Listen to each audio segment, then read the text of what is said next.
Personne n'aime se faire ghoster, et encore plus quand ça vient de tes prospects. Dans cette vidéo, je vais te partager 5 techniques concrètes que tu peux utiliser dès maintenant pour ne plus jamais te faire ghoster. Pour ceux qui me connaissent pas, je m'appelle Shannon, j'ai 10 ans d'expérience en vente, je suis ancienne commerciale et coach, j'accompagne les entrepreneurs et les commerciaux à vendre plus et à vendre mieux grâce à la psychologie.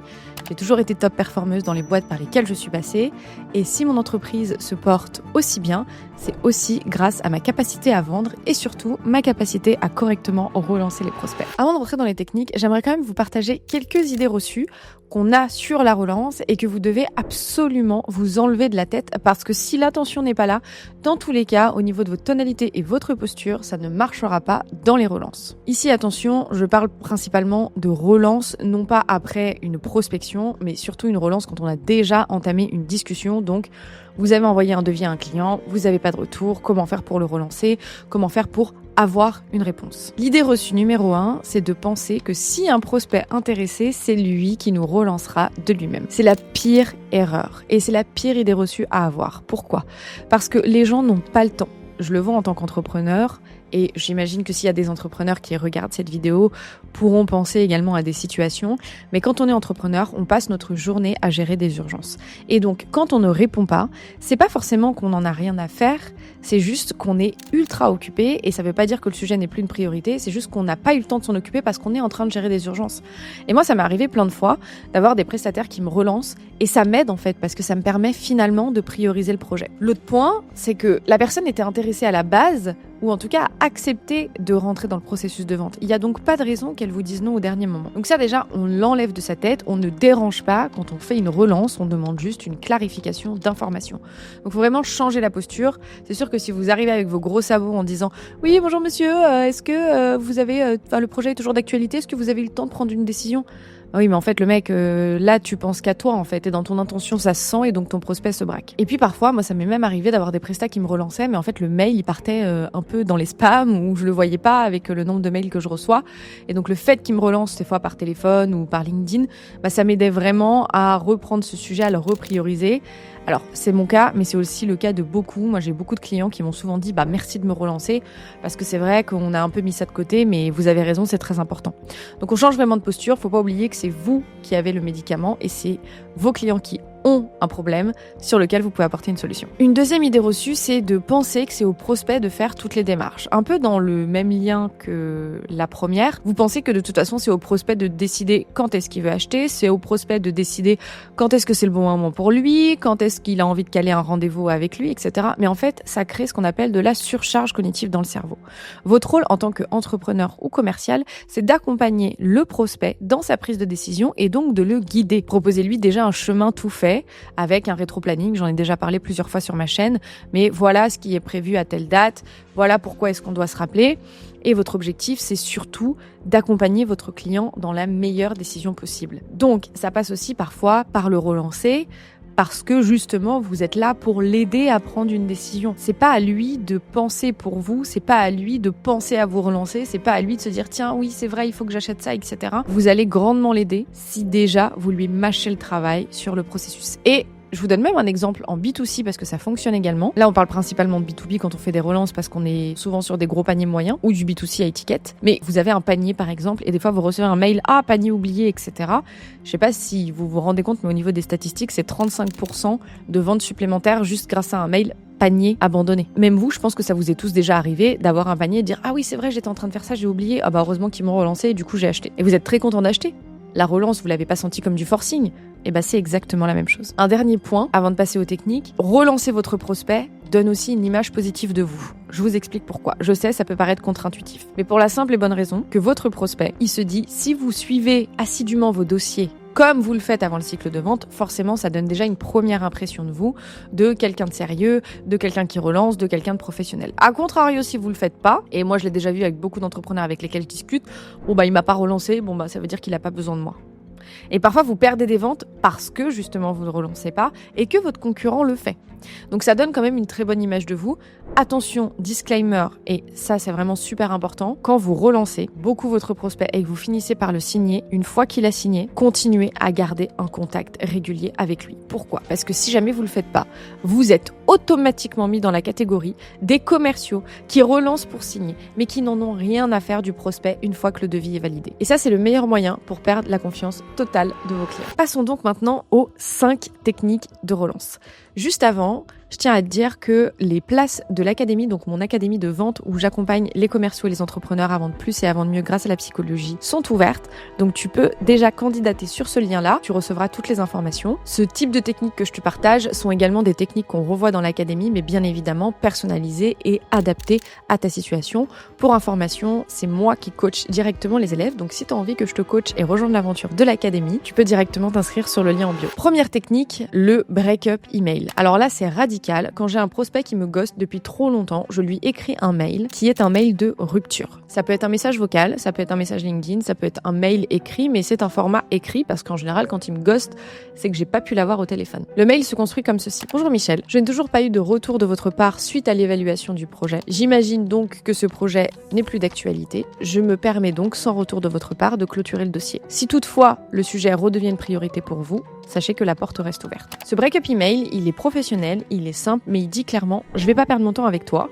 Vu que tu me réponds pas, ciao bye, je clôture le dossier. » Et sachez que j'ai déjà eu des réponses de prospects qui me disaient « Non, mais clôturez pas le dossier, c'est effectivement une priorité, c'est vrai qu'on n'a pas eu le temps de revenir vers vous. » Ah, le sujet « Clôturer le dossier » permet aussi de faire prendre conscience au prospect que vous n'allez pas perdre du temps et que de toute façon, sans retour, c'est pas possible.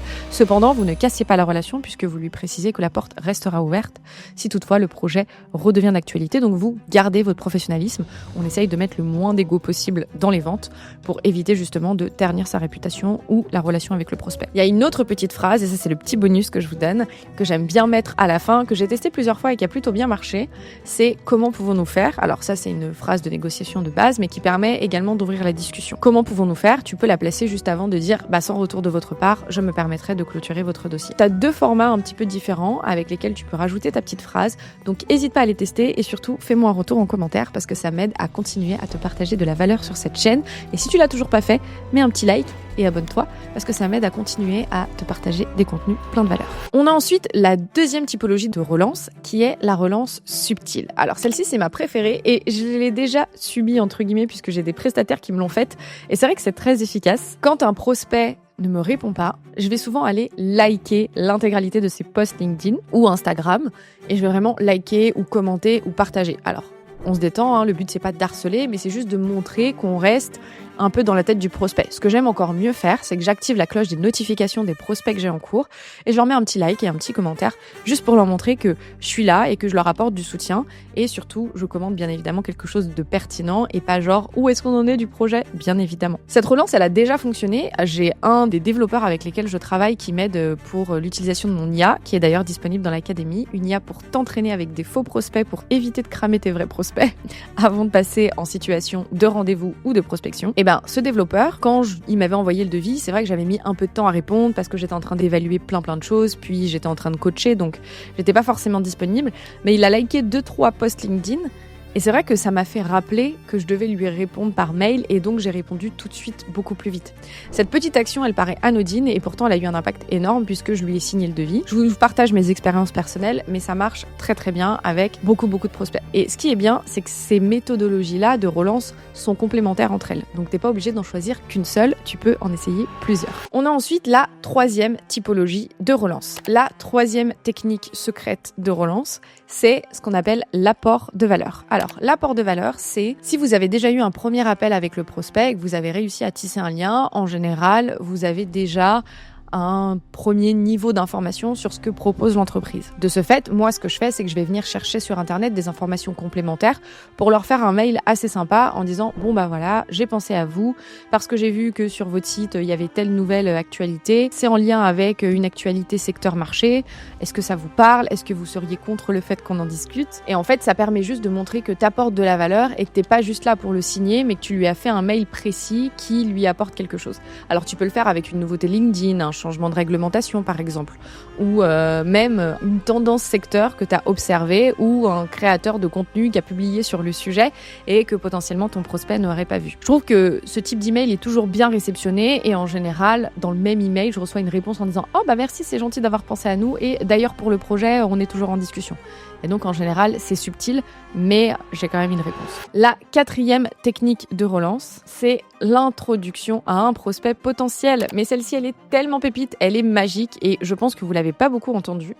Mais si vous êtes dans un secteur d'activité où vous avez la possibilité de parler avec pas mal de monde, vous avez toujours, en général, ça dépend des secteurs d'activité, mais majoritairement, un prospect ou un partenaire potentiel pour votre client existant. Je vous donne un exemple. Imaginons que vous cibliez des comptables. Et vous avez potentiellement des entrepreneurs autour de vous qui ont besoin d'un comptable. Et juste le fait de faire une intro à ce prospect avec le comptable en disant « Bon voilà Michel, j'ai pensé à vous parce que on a telle personne qui recherche un comptable. Du coup, je vous fais une introduction. Voici son mail si jamais vous souhaitez le contacter. » C'est un apport de valeur incroyable qui crée dans le cerveau ce qu'on appelle un biais de réciprocité. Le prospect se sent donc obligé de répondre parce que l'être humain n'aime pas avoir de la dette de réciprocité, sauf les gens qui ne remboursent pas leur dette.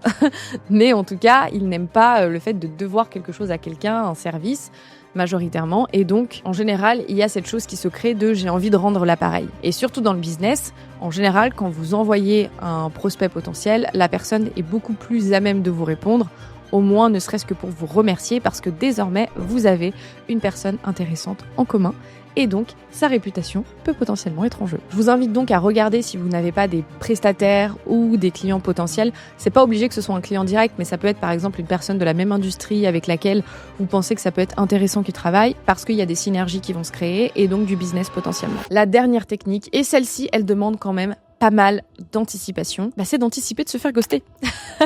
Celle-ci, elle a été ultra efficace pour moi quand j'étais en sales parce que elle me permettait de poser un cadre dès le début. Et donc, ce que je faisais avec mon prospect, c'est dès le début de l'appel, alors à la fin, bien évidemment, de la découverte, donc au moment où on a statué sur le fait que effectivement c'était pertinent qu'on travaille ensemble, qu'il fallait qu'on aille sur un second rendez-vous pour évaluer la suite du projet, je disais toujours, dans le cadre de l'évaluation du projet, je vais de mon côté mettre à disposition des ressources internes. Alors, on va parler de ressources matérielles, financières, de temps. C'est avec grand plaisir que je le fais, mais ce que j'aime bien faire, c'est demander en contrepartie, eux, de s'engager sur 2 choses. La première chose sur laquelle je vais vous demander de vous engager, monsieur Michel, c'est de toujours me faire un retour. Même s'il est négatif, j'ai besoin d'avoir une visibilité sur le projet parce que ça me permet d'anticiper les ressources et le temps à allouer et ne pas prendre du temps à d'autres prospects potentiels. J'imagine que vous comprenez. Quand tu es en B2B, les gens comprennent beaucoup plus facilement. La deuxième chose, c'est je vais vous demander de me tenir informé de l'avancée du projet. Moi, je m'engage de mon côté à vous répondre sous 48 heures. De votre côté, je vais plutôt vous demander de vous engager sur 72 heures. Est-ce que ça vous semble possible, bien évidemment, hors week-end et jours fériés, de m'apporter un retour, ce qui me permet toujours d'avoir une longueur d'avance sur vos besoins et bien évidemment d'adapter l'évolution et l'évaluation du projet en question. J'ai très peu de clients, j'en ai jamais eu, qui m'ont dit non à cette phrase-là. Et c'est vraiment ultra pertinent parce qu'à partir du moment où vous avez posé ce cadre, le prospect est engagé à 1, vous répondre, 2, pas vous ghoster, 3, vous donner de la visibilité. Et moi, je le faisais quand j'étais commerciale parce que j'avais l'argument de je vais mettre des ressources à votre disposition qui vont être des partenaires, d'autres membres de l'équipe qui vont travailler en collaboration avec moi. Et donc, pour assurer une collaboration pertinente, je vais avoir besoin d'une visibilité sur l'évaluation du projet ou me dire que vous en avez pas, mais au moins que je sache un petit peu où on se situe. J'ai eu très peu de clients qui m'ont dit non à ça. En tant qu'entrepreneur, tu peux le faire aussi parce que tu peux dire, voilà, moi de mon côté, je vais mettre des ressources de temps, des ressources matérielles et financières, puisque je vais vous partager le lien d'une plateforme ou je vais vous partager une présentation claire, donc je vais passer du temps dessus. Et de votre côté, tout ce que je demande, c'est bien évidemment un engagement de réponse de votre part. Voilà, ça peut être positif, ça peut être négatif, il n'y a aucune obligation de votre côté, mais au moins de me tenir au courant. Ça pose le cadre, j'ai jamais entendu un commercial le faire. Il faut savoir que je crois que j'étais la seule à le faire chez HubSpot dès le début, mais parce que ça me saoulait tellement de me prendre des ghostings qu'en fait au final je me suis dit, en fait dès le début je vais leur dire, si vous me ghostez, sachez que je travaille pas avec vous. Et c'est vrai que j'en ai pas eu, et la seule fois où des gens ont dépassé le délai, je m'étais juste dans un petit mail, j'ai répondu sous 48 heures de mon côté, est-ce que tout va bien? Je sais qu'on s'était engagé sur une réponse de 72 heures, là ça fait plus de 5 jours que j'ai pas de retour de votre part, j'espère qu'il n'y a rien de grave. Et en fait, juste le fait de dire, je suis en train d'imaginer le pire parce que je pense pas que tu puisses être le genre de personne à t'engager et à te tromper. Je le mets dans ce qu'on appelle un framing d'identité pour lui faire comprendre qu'il m'a dit que c'était une personne qui était capable de s'engager et qui avait une parole.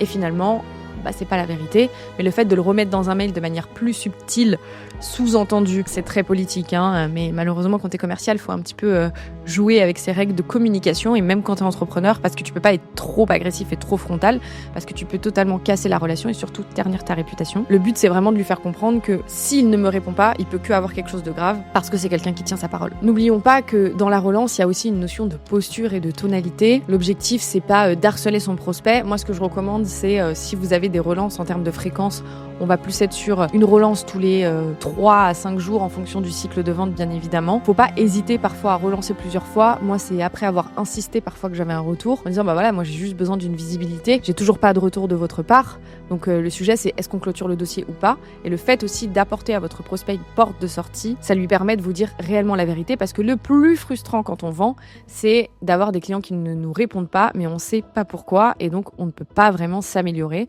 s'il y a des choses qu'on fait potentiellement mal, ou identifier si la concurrence prend évidemment beaucoup plus de place que ce qu'on pensait. Voilà pour ces 5 conseils. Je t'invite à les tester, ces 5 techniques secrètes de relance. Je t'invite à me mettre aussi un petit commentaire si tu as eu des résultats. L'avantage, c'est qu'elles sont toutes complémentaires, mais elles te permettent drastiquement de diminuer ton taux de ghosting. C'est ce type de technique qu'on apprend dans l'académie, mais encore plus poussé, parce que l'objectif, c'est vraiment de s'adapter à ton contexte, de t'aider à pratiquer aussi pour que tu prennes confiance en toi. Donc, si toutefois tu souhaites rejoindre l'académie, tu peux toujours candidater ici. On évaluera ta candidature pour savoir si tu corresponds au profil qu'on accompagne. Le but n'est pas de devenir une usine à gaz, puisque c'est moi qui gère tout, mais plutôt de m'assurer d'accompagner les bonnes personnes et surtout qu'elles atteignent des résultats incroyables. Mets-moi tes questions en commentaire, n'hésite pas à me faire des suggestions s'il y a des sujets que tu aimerais que je traite sur les prochaines vidéos, et je te fais plein de bisous et surtout abonne-toi pour plus de tips.